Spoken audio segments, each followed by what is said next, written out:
ការប្រកួត Cambodian Premier League CPL 2025-2026 គូ Classic Match រវាងភ្នំពេញក្រោនបើកពហុកីឡដ្ឋានជាតិ OSN Stadium ស្វាគមន៍ក្លឹបបាល់ទាត់ព្រះខ័នរាជស្វាយរៀងលទ្ធផលចប់ការប្រកួតភ្នំពេញក្រោន2ព្រះខ័នរាជស្វាយរៀង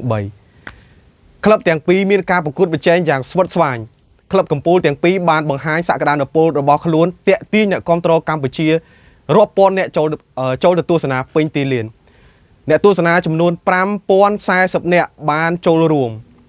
ភ្នំពេញក្រោនបើកការប្រកួតនាំមុខព្រះខ័នរាជស្វាយរៀង2-0ដោយបាល់ពេនាទីរបស់ Moses Dyer 1នាទីបន្ទាប់Andres Neto Rondon បានធ្វើឲ្យស្វាយភ្នំពេញក្រោននាំមុខស្វាយរៀង2-0តែប្រិមិត្តទូរទស្សនិកជនជាទីមេត្រីក្រោយពីបានភ្នំពេញក្រោននាំមុខស្វាយរៀង2-0ស្វាយរៀងបានផ្លាស់ប្ដូរវិធីសាស្ត្រក្នុងការលេងដោយលេងបាល់មួយពីក្រោមទៅលើយ៉ាងមានប្រសិទ្ធភាពខ្វាមេផេប្រាខ្សែប្រយុទ្ធសញ្ជាតិហ្គាណាបានរកគ្រាប់បាល់តាមពីក្រោយមកវិញ2-1នៅនាទីទី40ក្រោយពីការបញ្ជូនបាល់យ៉ាងល្អពី Cornelius ក្រោយមក5នាទីខ្វាមេផេប្រាដដែលបានធ្វើឲ្យសម្លេងស្ងប់ស្ងាត់របស់ក្រុមម្ចាស់ផ្ទះរបស់ក្រុមភ្ញៀវបានកងរំពងឡើងវិញក្រោយក្រុមរបស់ខ្លួនបានសុទ្ធតាមស្មើក្រុមម្ចាស់ផ្ទះ2-2ចប់ការប្រកួតភ្នំពេញចប់ការប្រកួតតង់ទី1ភ្នំពេញក្រោន2ព្រះខ័នរាជស្វាយរៀង2ចូលដល់តង់ទី2ក្លឹបបាល់ទាត់ព្រះខ័នរាជស្វាយរៀងបានវាយលុកម្ដងហើយម្ដងទៀតម្ដងហើយម្ដងទៀតរហូតដល់ខ្វាមេផេប្រាអាចសម្រេចគ្រាប់បាល់ទី3របស់ខ្លួនដែលជាគ្រាប់បាល់ hat-trick និងជាគ្រាប់បាល់ទី3របស់ក្លឹបព្រះខ័នរាជយកជ័យជំនះទៅលើភ្នំពេញក្រោន3-2លទ្ធផលនេះបញ្ជាក់ឲ្យឃើញថាក្លឹបទាំងពីរមានការប្រកួតប្រជែងយ៉ាងស្វិតស្វាញជើងទី1ទឹកដីព្រះខ័នរាជស្វាយរៀងភ្នំពេញក្រោនបានយកឈ្នះ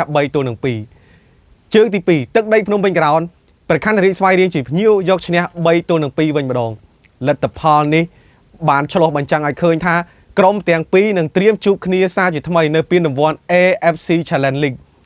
ដែលធ្វើនៅថ្ងៃទី5ខែ3 2026សូមបញ្ជាក់ថាពានរង្វាន់ AFC Challenge League គឺជាពានរង្វាន់លំដាប់ទី3នៃទ្វីបអាស៊ីក្រុមទាំងពីរក្រុមកម្ពុជា2នឹងជួបគ្នាលើឆាកអន្តរជាតិហើយបញ្ជាក់ផងដែរថាពានរង្វាន់ក្រោយស្វាយរៀងយកឈ្នះភ្នំពេញក្រោន